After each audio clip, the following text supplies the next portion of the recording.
આજનો જમાનો સોશિયલ મીડિયાને લઈને ઘણો ફાસ્ટ થઈ ગયો છે। જો કે આ સોશિયલ મીડિયા જેટલું સમજી વિચારીને ઉપયોગ કરાય એટલું જ સારું કહી શકાય છે। ત્યારે નવસારીમાં એક મહિલાને પાછલા 1.5 મહિનાથી સોશિયલ મીડિયામાં માનસિક રીતે હેરાન કરી બદનામ કરવાનો કોશિશ કરતા એક યુવાને અંતે જેલની હવા ખાવાનો વારો આવ્યો છે।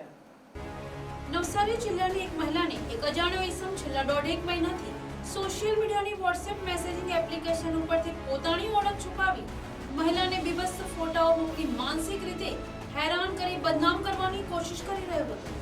જે અંગે મહિલાએ ધી ઇન્ફોર્મેશન ટેકનોલોજી એક્ટ સને 2000 ની કલમો હેઠળ નવસારી ટાઉન પોલીસ સ્ટેશનમાં ફરિયાદ નોંધાવતા ટાઉન પોલીસના પીઆઈએએસ સરવૈયાની સૂચના અને માર્ગદર્શન હેઠળ તેમના સ્ટાફે તાત્કાલિક ટેકનિકલ વર્કઆઉટ કરી આ યુવાનને ટ્રેસ કરતા આ યુવાન જલાલપુર તાલુકાના નાની પેથાણ ગામના હનુમાન ફળિયામાં રહેતો મનોજકુમાર કાંતિલાલ પટેલ હોવાનું જણાતા તેને પકડી પાડી કાયદેસરની કાર્યવાહી કરી હતી।